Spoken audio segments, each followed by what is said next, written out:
Hello बच्चों, M के study point में आप लोगों का एक बार फिर से स्वागत है। आज के इस वीडियो में हम लोग पढ़ेंगे क्लास 12 की एक कविता तुलसीदास द्वारा रचित है दोहावली।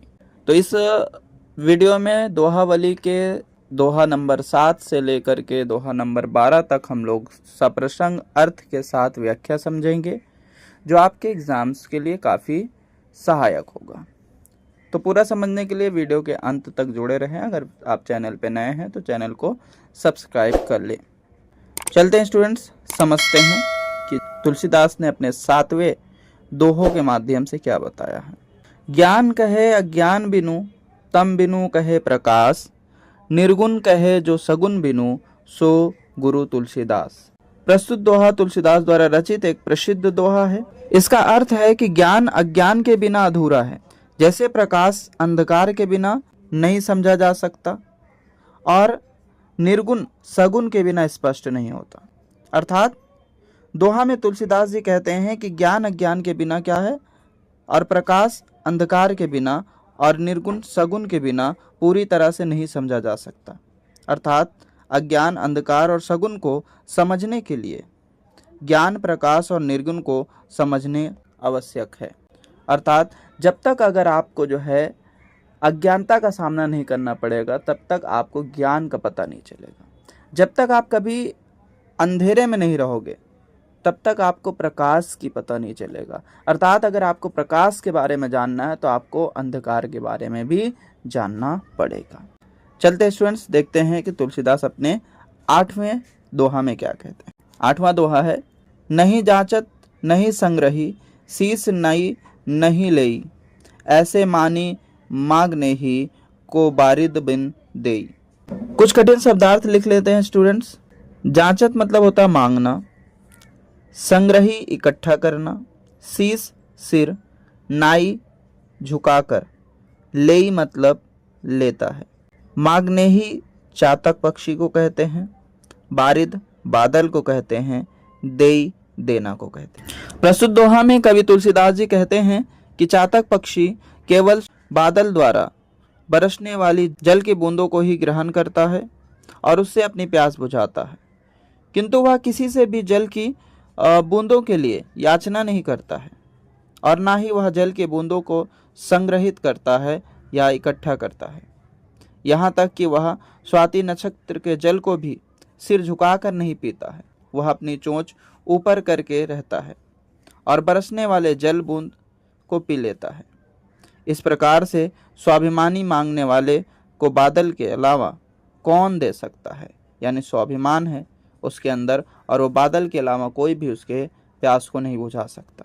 दोहा नंबर 9, चातक जीवन दाई कही, जीवन समय सुरीति, तुलसी अलख न लाखी परे, चातक प्रीति प्रतीति।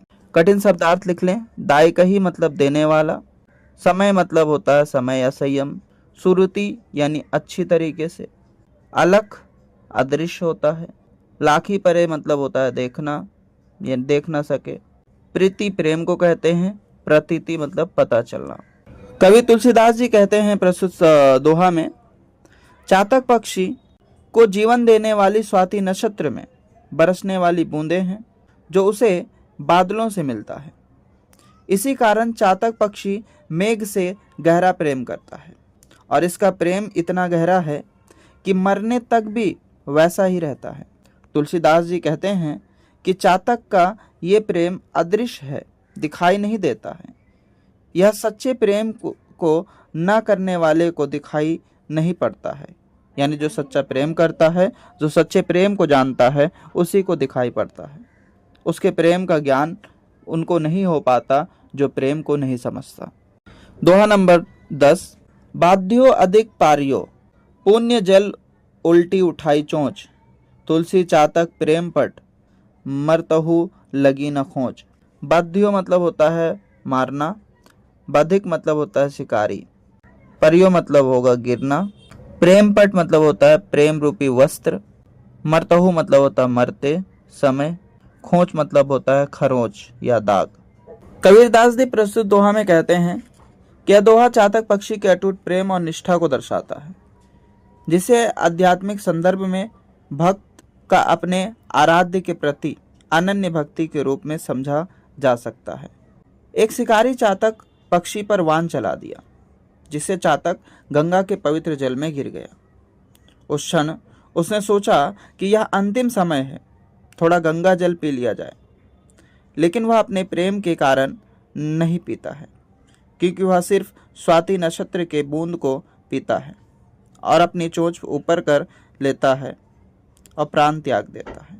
इस प्रकार मरते हुए भी उसने अपने प्रियतम के प्रेम को कलंकित नहीं किया, अर्थात वो अपने चोंच को ऊपर उठा लिया, जिससे सिर्फ बादल के पानी ही उसके चोंच में जा सकते हैं, वो बाकी और कोई भी पानी नहीं ग्रहण करता। दोहा नंबर 11। तुलसी चातक देती सिक सूतही बारही बार, तात न दर्पण कीजिए बिना बारी धर धार। कठिन शब्दार्थ लिख लें। सिख मतलब होता शिक्षा, सूतही मतलब होता बेटा, बारही बार मतलब बार बार, तात पिता को कहते हैं, तर्पण मतलब होता है अंतिम समय में जो जल दिया जाता है, बारीधर मतलब होता है बादल, धार मतलब होता है जल की धारा।